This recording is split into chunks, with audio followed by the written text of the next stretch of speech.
सुप्रभात छात्र। आज हम कक्षा छठी की दूसरी काव्य पढ़ेंगे, एक जगत एक लोक। स्वागत है मेरे YouTube चैनल में आपका। यहाँ एक जगत एक लोक जो हेडिंग है उसका मतलब है कि एक ही जगत, जगत का मतलब होता है विश्व, विश्व एक ही है और उन पर जो रहने वाले जो लोग हैं वो एक ही है। यानी कि उसका जो शरीर है, उसका जो हड्डी है, उसका जो लहू है वो एक ही, भले ही उसका धर्म अलग अलग हो, जाति अलग अलग हो, उसका रहन सहन अलग अलग हो, उनके पहनावे हैं वो अलग अलग हो, लेकिन वह रहते हैं तो एक ही धरती पर। तो यहाँ इस काव्य में यह भावार्थ बताया गया है कि हम जिस धरती पर, जिस जगत में हम रहते हैं, विश्व में रहते हैं, वह एक ही दुनिया है, उसमें हम रहते हैं तो हमें मिलजुल कर रहना चाहिए, एकता से रहना चाहिए। हर एक को किसी न किसी कष्ट में हिल मिलजुल कर रहना चाहिए, चाहे वह सुख हो चाहे वह दुख हो, क्योंकि इस धरती पर रहने वाले सभी मनुष्य वह एक ही ईश्वर की संतान, एक ही माता के संतान हैं। तो यहाँ जो काव्य है एक जगत एक लोक, यहाँ प्रकृति के तत्व हम सबके लिए एक है, यानी कि जो ईश्वर ने बनाए जो प्रकृति के तत्व है वो हमारे लिए सब एक है। यानी कि उदाहरण के रूप में ले लीजिए सूरज, चंदा, पृथ्वी, आग, आकाश, पानी, यानी कि ये सब एक ही है। आगे देखते हैं कि उन्हें जो बनाए मनुष्य वो ही एक ही है, उसकी बोली अलग अलग है, उसका रहना अलग अलग है, उसका धर्म अलग अलग है, वो भी मनुष्य ने ही किया है, लेकिन उसका जो परमात्मा है, ईश्वर है, भगवान है, वो तो एक ही है, ऊपर जो बैठा है वो तो एक ही है। इसलिए यह इस काव्य में बताया गया है कि प्रकृति के तत्व हम सबके लिए एक जैसे हैं, कोई अलग अलग नहीं है। आगे बताते हैं कि हम सबको समानता से रहना चाहिए, यानी कि इस पृथ्वी पर हम एक ही माता के संतान हैं। तो जिस पृथ्वी पर एक ही पृथ्वी है, तो इस पृथ्वी पर हम रह रहे हैं तो हमें हिल मिलजुल कर रहना चाहिए और समानता से रहना चाहिए। समान भाव, सब में एकता का भाव, समान का भाव, ना कोई उच्च ना कोई नीच का भेदभाव नहीं रखना चाहिए। समानता से हमारे लिए सब एक समान होने चाहिए। तो यही बात इस काव्य में बताई गई है। साथ में बताया कि इस काव्य का जो राष्ट्रवाद, यानी कि जो हमारा राष्ट्र है, उसमें एकता का भाव बताया गया है कि साथ में हम कहते हैं कि विश्व बंधुत्व, यानी कि वह किसी भी जाति का हो, किसी भी पाति का हो, किसी भी धर्म का हो, लेकिन वह है तो मनुष्य। वो इंसान ने जो चीज़ बनाई है मनुष्य, वो मनुष्य है, उसका शरीर एक ही है, लहू भी एक ही है, उसकी हड्डी भी एक ही है। यानी कि हम सब में नहीं भेदभाव होने चाहिए, ना किसी लड़ाई झगड़ा होना चाहिए, बस विश्व बंधुत्व की भावना, एकता से हिल मिलजुल कर रहने की बात बताई गई है इस काव्य में। तो यहाँ जो पूरा काव्य है, उस पूरे काव्य में जो यहाँ विश्व की बात बताई गई है, विश्व में भी जो रहते हैं मनुष्य लोग, यानी कि मनुष्य, उन मनुष्यों की बात बताई गई है। यहाँ काव्य में कई तरह के अलग अलग एग्जाम्पल के द्वारा, यानी कि उदाहरणों के द्वारा बताया गया है कि जो मनुष्य है वह ईश्वर की बनाई हुई देन है। ईश्वर ने कई प्राणी बनाए हैं, उनमें जो मनुष्य है वह सबसे बुद्धिशील प्राणी है, लेकिन मनुष्य ने ही अलग अलग धर्मों में, अलग अलग जातियों में बांट दिया है, उच्च नीच के भेदभाव में बांट दिया है। हम देखते हैं कि उन्होंने ईश्वर को भी बांट लिया है। आगे एक काव्य है उसमें बताया गया है कि मनुष्य ने ईश्वर को भी बांट लिया गया है, लेकिन ईश्वर तो एक ही है। तो यहाँ एक जगत एक लोक जो काव्य है उसमें यह संसार एक विश्व है, यानी कि यहाँ विश्व, यानी उस विश्व में सभी मानव लोग, जो मानव लोग जाति है, उस मानव लोग जाति की बात बताई गई है। यानी कि इस विश्व में या दुनिया में जो रहने वाले लोग हैं वो सब कैसे हैं, एक समान हैं, यानी कि सब एक समान जैसे हैं, भले ही उनके चेहरे अलग अलग हो, उनके धर्म अलग अलग हो, उनकी रहना सहन अलग अलग हो, उसके पहनावे अलग हो, लेकिन वह एक ही ईश्वर की बनाई हुई चीज़ है। यानी कि जैसे कि यहाँ के जो मनुष्य है उसमें कई भेदभाव रखे जाते हैं, उनको कई हक नहीं दिए जाते, तो उनके लिए यहाँ जो व्यक्ति है उनको कई चीज़ों से दूर रखा जाता है, छुआछूत का भाव बरताया जाता है, तो उस भाव से हमें उन्हें मुक्त करना चाहिए। यह बात यहाँ बताई गई इस काव्य में। तो हम इस काव्य को देखेंगे। ये जो काव्य है उस काव्य का गान मैं आपको आपके रूप में भेज दूंगा।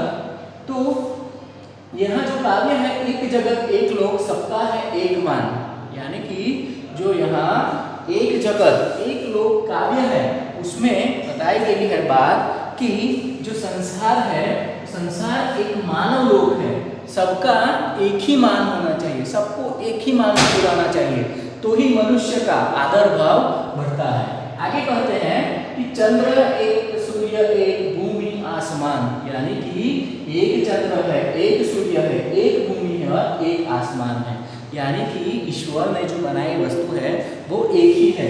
यानी कि हम देखते हैं कि चंद्र भी एक है, सूर्य भी एक है, और जो भूमि जिस पर धरती जिस जगत पर हम रह रहे हैं वो भी एक ही है, यानी कि दूसरा कि आसमान वो भी एक है।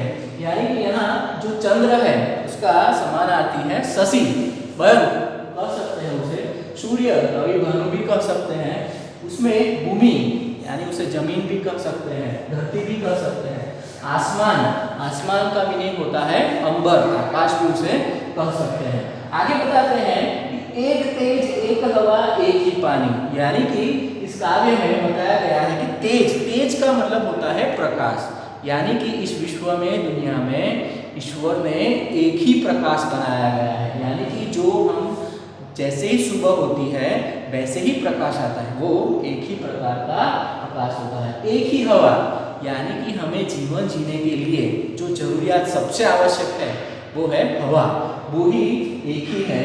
एक ही पानी, यानी कि मनुष्य को सबसे ज़्यादा जो जरूरत है जीने के लिए वो है पानी, यानी कि वो पानी भी एक ही है, यानी कि ईश्वर की जो बनाई हुई वस्तु है वो एक ही है, यानी कि उन्होंने जो भी वस्तुएं बनाई है वह सभी मनुष्य के लिए इतनी ही उपयोगी है और इम्पोर्टेंट है उसके जीवन के लिए, यानी जीवन को जीने के लिए। आगे बताते हैं कि जीवन है सुख दुख की एक कहानी, यानी कि ईश्वर ने जो इस संसार मानव लोक है उसमें सबका एक ही मान होना चाहिए, और चंद्र सूर्य आकाश भूमि तेज हवा और पानी ये सब एक ही है। जीवन है सुख दुख की कहानी, यानी कि हमारा जो जीवन है वह क्या है, सुख दुख की कहानी है। सुख दुख की कहानी का मतलब होता है कि जो मनुष्य का जीवन है उसमें बारी बारी बदलाव होता रहता है, कि कई बार सुख होता है तो कई बार दुख होता है, कई बार दुख होता है तो कई बार सुख होता है। वैसे ही मनुष्य का जीवन जो उसका जीवन है उसकी शुरुआत होती है और अंत तक उसके जीवन में कई उतार चढ़ाव यानी कि सुख दुख देखने को मिलता है। न हमें ज़्यादातर सुख देखने को मिलता है, न ज़्यादातर दुख देखने को मिलता है। उसमें भी ईश्वर ने समानता बनाए रखी है। उसमें भी यहाँ जैसे कि जगत एक लोग, यहाँ विश्व में जो लोग रहते हैं वह एक समान हो, तो यहाँ सुख दुख में भी ईश्वर ने समानता बनाए रखी है और उसके जीवन को टकाए रखा है। आगे बताते हैं कि एक देह एक रक्त एक अस्थि एक प्राण, यानी कि ईश्वर ने हमें आगे देखा कि जो भी चीज वस्तुएं बनाई है, चंद्र सूर्य आकाश भूमि प्रकाश, यानी कि ये जो ईश्वर ने जो बनाई वस्तु है वो एक ही है, यानी कि उसमें जो जीवन बनाया है उस जीवन भी सुख दुख की एक कहानी है, यानी कि मनुष्य की जो जीवन है वह भी एक कहानी जैसा ही है। आगे बताते हैं कि मनुष्य का जो शरीर है, देह का मतलब एक देह एक रक्त एक अस्थि एक प्राण, यानी कि जो मनुष्य का शरीर है, देह का मतलब होता है शरीर काया, जिसे हम तन भी कह सकते हैं। एक रक्त, रक्त का मतलब होता है लहू, हमारे शरीर में जो दौड़ता है वह। एक अस्थि एक प्राण, एक अस्थि, अस्थि का मतलब होता है हमारे शरीर में जो हड्डियां होती है वो हड्डियां एक जैसी होती है, अस्थि जिसे बोलते हैं, अस्थि का मतलब होता है हड्डियां। आगे बताते हैं एक ही प्राण, ये इंपॉर्टेंट है कि हमारे शरीर में या इस धरती पर रहने वाले जो सभी प्राणी हैं, यानी कि मैं मनुष्य की बात नहीं बता रहा हूँ, इस धरती पर जो प्राणी हैं ईश्वर ने जो बनाए हैं उन सभी में एक ही जीव होता है। यानी कि यहाँ भी एक बात बताई गई है कि एक ही प्राण, यानी कि सभी जीवों में एक ही प्राण पाया जाता है। तो यहाँ मनुष्य ने इंसान बनाया है। इंसान की जरूरियात के लिए उन्होंने चंद्र सूरज प्रकाश के लिए चंद्र सूरज और भूमि रहने के लिए आसमान, तेज यानी कि प्रकाश, हवा, पानी, ये सब एक ही बनाया है। उसके साथ साथ मनुष्य के जो अंग हैं उस अंगों में भी ईश्वर ने एक ही प्रकार के बनाए गए हैं। उनमें देह, उनका शरीर भी एक ही प्रकार का होता है। किसी को ना 8 पैर होते हैं, ना 4 पैर होते हैं, सभी को 2 ही हाथ होते हैं और 2 ही पैर होते हैं, 2 ही आँख होते हैं। यानी कि इस संसार में जो मनुष्य है वो ईश्वर की बनाई हुई वस्तु एक ही है, एक ही प्राणी है। यानी कि आगे बताते हैं एक जगत एक लोक, यानी कि मनुष्य का एक ही शरीर, एक ही जैसा शरीर होता है, एक ही जैसा शरीर होता है। उसमें जो हड्डियां होती हैं वह एक ही प्रकार की होती है। उसमें जो लहू होता है वह एक ही प्रकार का, लाल प्रकार का ही होता है। नहीं किसी का ग्रीन होता है, किसी का नहीं होता है। हर एक मनुष्य या कोई भी विश्व का कोई भी जीव ले लीजिए, आप कोई भी प्राणी ले लीजिए, उसका आप लहू देखेंगे तो आपको लाल भी देखने को मिलेगा। यानी इसीलिए कहा गया है एक ही रक्त, अस्थि, हड्डियां वो भी एक जैसी हमें देखने को मिले, प्राण भी एक ही। इसलिए यहाँ बताया गया है कि एक ही जगत है। जगत का मतलब है विश्व और दुनिया एक ही है। उन पर रहने वाले जो लोग हैं वो भी एक ही है और उसे उनको यहाँ सीख दी गई है कि सभी समानता से रहे या एकता से रहे, विश्व बंधुत्व की भावना फैलाए। आगे बताते हैं कवि, हर्ष भरे गाए हम राग सुहाने। हर्ष का मतलब होता है खुशी, आनंद। यानी कि हम जीवन में या हमारे लिए या दूसरों की खुशियों के लिए हमें हर्ष भरे गाए हम राग सुहाने। हर्ष माने खुशी, खुशियों के गीत गाने चाहिए और सुंदर रागों में हमें खुशियों के गीत गाने चाहिए। समता और ममता के गीत तराने। समता और ममता यानी कि हर एक मनुष्य को समानता से रहने के लिए, हर एक मनुष्य में ममता, प्यार से रहने के लिए जो गीत है वह ऐसे गीत हमें गाने चाहिए कि सभी मनुष्य हिल जुल कर रहे। समता और ममता, समानता से और प्यार से ये साथ में रहे, मिलजुल कर रहे, ऐसे हमें गीत गाने चाहिए। तराने के मतलब भी होता है गीत। ऐसे ही हमें गीत गाने चाहिए कि हमारे जीवन में तो खुशियाँ आए ही, लेकिन दूसरों के जीवन में ही खुशियाँ आए। जो दूसरों के जीवन में जो काटे हैं, वो जो दुख है वह दूर हो जाए। वह भी समानता यानी कि समान भाव से और प्यार से ही मिलजुल कर रहे। घर घर में गूंज रहा, यानी कि ये जो गीत है समता और ममता का जो गीत है घर घर में गूंज रहा है, यानी कि हमें सुनाई पड़ता है। यानी कि समानता और प्यार से, प्रेम से रहने की बात जो बताई गई है, यह जो गान है, यह गान हमें हर एक घर घर में गूंजने को यानी कि सुनने को मिलता है। आगे बताता है, निश दिन यह मधुर गान एक जगह एक लोर। यानी कि जो घर में समान और ममता यानी कि प्रेम, समान, समता और ममता दोनों के जो गीत है, समानता और प्यार, प्रेम से रहने की जो बात बताई गई है, ऐसे जो गीत है वह हर रोज घर घर में, निश दिन का मतलब होता है हर रोज यह मधुर गान, मधुर का मतलब होता है सुंदर, यह सुंदर गान हर रोज हर एक घर घर में गूंजे रहना चाहिए। एक जगत एक लोक, यानी कि एक ही जगत है, एक ही विश्व है, एक ही दुनिया है, उन पर रहने वाले जो लोग हैं वह एक ही है, यानी कि वह समानता से रहे। आगे कवि बताते हैं कि राष्ट्र में एक यही कर्म हमारा, यानी कि राष्ट्र में जो कर्म है, हम जो कर्म किए जा रहे हैं वो क्या है, वह एक ही होना चाहिए। यानी कि ईश्वर ने जो बनाई वस्तु है या प्राणी है वह सब एक ही है। जैसे ही हम देखते हैं, आगे देखा कि सूर्य, चंद्र, आसमान, हवा, प्राणी, शरीर, ये सब एक ही चीज है। तो यहाँ हमें जो कर्म किए जा रहे हैं वो कर्म भी हमारा एक ही होना चाहिए। यानी कि वह क्या होना चाहिए, समानता से रहे, हिल मिल जुल कर रहे, विश्व बंधुत्व की भावना के साथ रहे, ऐसे ही हमारा कर्म होना चाहिए। आगे बताते हैं कि प्रगति न्याय मानवता धर्म हमारा, हिल मिल के लहराए विश्व शांति का निशान। यानी कि प्रगति का मतलब होता है हमें आगे बढ़ना, यानी कि जीवन में हम कोई नया काम करते हैं और उस सिद्धि को प्राप्त करते हैं तो उसे बोलते हैं प्रगति। आगे है न्याय। न्याय शब्द का विरोधार्थी शब्द होता है अन्याय। तो प्रगति के साथ साथ हमें न्याय, मानवता, हाँ हम एक मानव होने के साथ साथ हमें मानवता का गुण होना चाहिए, यानी हमें सभी मनुष्य के साथ मानव जैसा बर्ताव करना चाहिए, न भी कभी भी पशुता के जैसा व्यवहार नहीं करना चाहिए। यह बात हमें यहाँ बताई गई कि हमारा धर्म क्या होना चाहिए, मनुष्य है तो मनुष्य की सेवा करना ही हमारा धर्म होना चाहिए, यानी कि हमारी तभी प्रगति हो सकती है, हमें तभी न्याय मिल सकता है, हमें तभी मानवता आ सकती है हमें, यानी कि हम दूसरे मनुष्य के साथ हिल मिलजुल कर रहेंगे, विश्व शांति से समानता से रहेंगे, तब हमारा जो धर्म है वह प्रगति, न्याय और मानवता की तरह आगे जैसे हम आगे बढ़ सकते हैं। तो यही हमारा धर्म होना चाहिए कि जीवन में कोई भी मुश्किल आए लेकिन हमें मनुष्य की सेवा करना कभी भी नहीं भूलना चाहिए।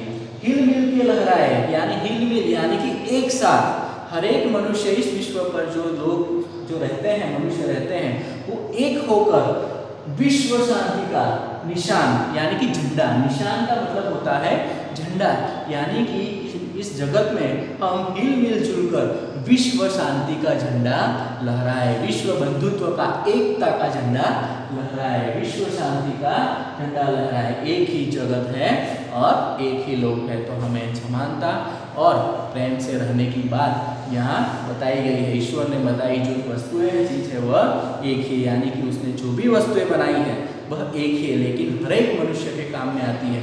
तो यहाँ यही चीज बताई गई है पूरे काव्य में कि संसार के जो मनुष्य है उस मनुष्य को सबके साथ हिल मिल जुल कर एकता से, समानता से, प्रेम से रहने की बात बताई गई है। तो यहाँ आगे हमने पढ़ा, उनमें कुछ शब्दार्थ है। शब्दार्थ में एक जगत यानी कि यहाँ एक ही दुनिया की बात बताई गई है। लोक संसार यानी कि जो जगत है, लोक संसार यानी संसार को विश्व भी कहा जाता है। मान शब्द का मीनिंग होता है आदर, सम्मान, भूमि। भूमि का मतलब होता है जमीन। धरती को उसे कहा जाता है तेज का मतलब होता है, उसका मीनिंग होता है प्रकाश। देह का मतलब होता है तन, काया, शरीर, आगे मैंने बताया। निष्दिन का मतलब होता है हर रोज, प्रतिदिन। रक्त का मतलब है लहू, खून भी कर सकते हो उसे। अस्थि का मतलब होता है हड्डी, हमारे शरीर में जो हड्डियां होती हैं वह। प्राण का मतलब होता है जान, जीव। तराना शब्द का मतलब होता है गीत। मान यानी कि गान। प्रगति का मतलब होता है उन्नति, यानी कि जैसे हम आगे हमारे जीवन में विकास जैसे शब्द बोलते हैं, आगे बढ़ते हैं। ऐक्य का मतलब होता है एकता। राग का मतलब होता है स्वर। ताल और लय युक्त संगीत। गान का मतलब गीत। लास्ट में निशान का मतलब होता है चिन्ह, यानी कि जो चिन्ह होता है उसे निशान भी हम कह सकते हैं। आगे यहाँ कुछ प्रश्न है, तो उस प्रश्न को हम देखते हैं अभ्यास के रूप में कि एक ही जगत एक ही लोग ऐसा कवि ने क्यों कहा है। यानी कि यहाँ बताया गया है कि कवि ने एक ही जगत एक ही लोग ऐसा क्यों कहा गया है, क्योंकि ईश्वर ने बनाई जो वस्तुएं हैं वह एक ही है, चाहे वो चंद्र हो, सूरज हो, मनुष्य, एक ही वस्तुएं होती है। इसीलिए इस जगत में जो रहने वाले जो लोग हैं वह कई धर्म के, कई जाति के हो, लेकिन वह मनुष्य ही है। इसलिए यहाँ एक जगत एक लोग ऐसा कवि ने कहा है। दूसरा क्वेश्चन है एक ही रक्त का अर्थ समझाइए। एक ही रक्त का मतलब होता है कि इस जगत में जो रहने वाले जो प्राणी हैं, जो मनुष्य है, उनका हम रक्त देखते हैं तो वह लाल रंग का ही होता है और एक ही होता है, चाहे वह उसका धर्म अलग हो, भाषा अलग हो, रहन सहन अलग हो, लेकिन उसके शरीर में जो रहने वाला रक्त है वो एक ही रंग का होता है। इसीलिए यहाँ कहा गया है कि एक ही रक्त का मतलब यानी कि एक ही रक्त का अर्थ यही होता है। आगे कहते हैं हमारा धर्म क्या होना चाहिए। हमारा धर्म यही होना चाहिए विश्व बंधुत्व। हर एक लोगों में विश्व बंधुत्वता फैलाए, एकता का भाव फैलाए, समानता का भाव रखे, यही हमारा धर्म होना चाहिए। मनुष्य की सेवा करना यही हमारा धर्म होना चाहिए। आगे बताते हैं हमारा जीवन सुख दुख की एक कहानी है, ऐसा कवि ने क्यों कहा है। तो यहाँ कवि ने ऐसा इसीलिए कहा है कि हमारा जो जीवन है सुख दुख की कहानी है, क्योंकि हमारा जो जीवन है, हमारे जीवन में जब जन्म से लेकर मृत्यु तक जो सुख दुख का जो समय है वह आता है और जाता है। सुख दुख है वह बारी बारी से, एक बार जाता है हमारे जीवन में और कई बार आता है, कई बार जाता है। इसीलिए यहाँ कवि ने बताया है हमारा जीवन है वह सुख दुख की कहानी है, यानी कि हमारे जीवन में न तो सुख रहता है न तो दुख रहता है।